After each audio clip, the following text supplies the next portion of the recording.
সিদ্ধার্থ যে যাত্রা শুরুটা ওই জিনিসটা ওই দিকটা আমাকে খুব অ্যাট্রাক্ট করেছেন যে ওর আসলে যাত্রাটা শুরু হচ্ছে সংশয়ের মধ্য দিয়ে। সে সে নিজেকে আসলে প্রশ্ন করছিল একটা পর্যায়ে এসে যে আসলে প্রজাপতি এই বিশ্ব জগৎ সৃষ্টি করেছে কিনা। পাশাপাশি তো এটা সে চিন্তা করছিল যে আসলে কি এটা মানে কতটুকু যুক্তিযুক্ত যে আসলে প্রজাপতিটা এরকম একটা বিশ্ব বিশ্ব সৃষ্টি করতে পারে কিনা। তো আবার সমবেতের উপনিষদেও বলা হয়েছে যে তোমার আত্মাই পূর্ণাঙ্গ দুনিয়া। এভাবে সে এগুলো ভাবতে ভাবতে সে প্রশ্ন করা শুরু করলো। অতঃপর সে প্রশ্ন করতে করতে সামানের যে যাত্রাটা সামানের দিকে যাত্রাটা শুরু করলো। তো এবং সে নিজে প্রশ্ন করলো, তার মধ্যে একটা গভীর শূন্যতা সৃষ্টি হলো। যে সে চিন্তা করলো যে যখন তার বাবার কাছে যাবে তার আগে তার মানে সে চিন্তা করছিল সে দুনিয়াটাকে নিয়ে বা বিশ্বজগৎ ব্রহ্মাণ্ডের সৃষ্টি নিয়ে সে কয়েকবার ভাবছিল, নিজেকে নিয়ে ভাবছিল। তো এই যে অগভীর শূন্যতাটা, তো এই শূন্যতার মধ্যে এগুলোকে নিয়ে সে নিজেকে খুঁজতে চাইলো। তার মনে হলো যে অন্য সকল কিছু অর্থহীন, শুধুমাত্র নিজেকে খুঁজতে চাওয়াটাই তার প্রথম আর প্রধান লক্ষ্য। তো সে এই খোঁজের তাড়নায় সে তার প্রথম যাত্রাটা শুরু করলো, বা বলতে পারি যে এনলাইটেনমেন্টের যাত্রাটার দিকে শুরু করলো। আমি এটাকে এনলাইটেনমেন্ট বলছি। এখন এখানে যে সে তার জীবনটা ব্রাহ্মণ পরিবার থেকে সে শাস্ত্রের মাধ্যমে তার পিতা একটা তাকে শাস্ত্রতে মানে শিখিয়ে বড় করেছে, সে সেখান থেকে প্রশ্ন করা শুরু করলো, নিজের সত্তা থেকে প্রশ্ন করলো। এবং অতঃপর সে মানে সে সংশয়ের মধ্য থেকে এই সংশয়ের দিকটা আমার কাছে সব থেকে ভালো হচ্ছে যে পাশ্চাত্য যে স্যার বললেন যে এক্সিস্টেনশিয়ালিজম যে বিষয়টা, তো ওই সংশয় থেকে এক্সিস্টেনশিয়ালিজম সে নিজের দিকটা আর কি খোঁজের জন্য সে বের হলো। তো এখন আমি সিদ্ধার্থ পড়ার আগে আমি যখন দেখলাম সিদ্ধার্থ আমি মনে হয় 2 দিনে শেষ করেছি।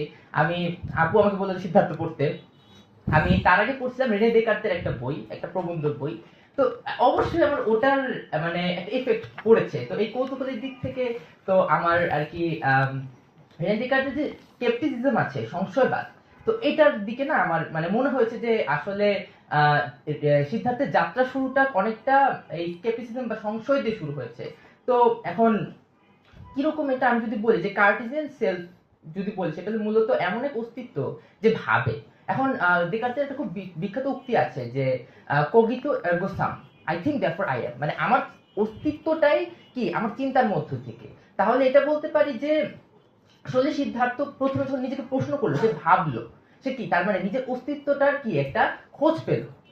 তো এতে কি তারপর সে প্রশ্ন করা শুরু করলো যে আসলে আমি কে বা আমি কি, এই বিষয়গুলো থেকে আর কি তার শুরু হলো। এবং দেকার্তের মতে যে পুরো সত্য খোঁজার সব থেকে বৈজ্ঞানিক পদ্ধতি হলো এই সংশয়বাদ, স্কেপটিসিজম। তো এখানে প্রথমে হয় কি দুটো ধাপ আছে এই পদ্ধতিতে।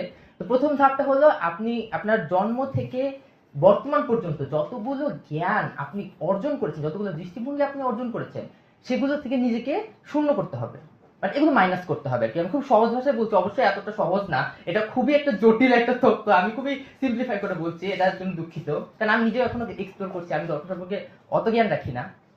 তো সে যখন নিজের সংশয়ের দিকে আগালো, তখন দেখা গেল সে আস্তে আস্তে সে নিজেকে খুঁজে পাওয়ার একটা জার্নি স্টার্ট করলো। এরপর সে সামান গেল, এরপর সে কমলার সাথে পরিচিত হলো, অবশ্যই সবশেষে সে যখন প্রত্যেকটা জিনিস মাইনাস, এরপর হলো দ্বিতীয় ধাপ হচ্ছে যে যেটা আমার মনে হবে যে সংশোধনের দ্বিতীয় ধাপ হচ্ছে যেটা আর কি মনে হচ্ছে যে আমার কাছে যেটা একসেপ্টেবল না, এটাকে মাইনাস করে শেষে যেটা থাকবে সেটা হচ্ছে দ্য ট্রুথ, আলটিমেট ট্রুথ। এটা হচ্ছে আর কি দেকার্তে মনে করছেন যে মানে বৈজ্ঞানিক সব থেকে সত্য খোঁজা সব থেকে বৈজ্ঞানিক পদ্ধতি।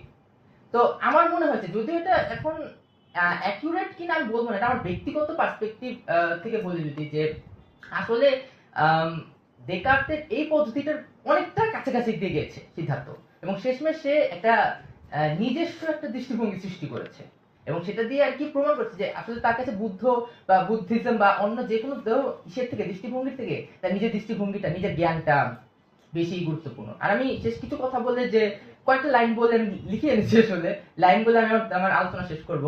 যে মানুষের কৌতূহলের কাছে হার মানে অনেকেই, জ্ঞান মানুষকে কৌতূহলী করে তুললেও মানুষের প্রজ্ঞাকে জাগানোই মূল কর্তব্য। মানে জ্ঞান মানুষের প্রজ্ঞাকে মূলত জাগ্রত করে, মানুষের মধ্যে থাকা প্রজ্ঞা মানুষকে চালনা করে থাকে, জ্ঞান শুধু সেই প্রজ্ঞার চালনা কার্যে ভূমিকা পালন করে।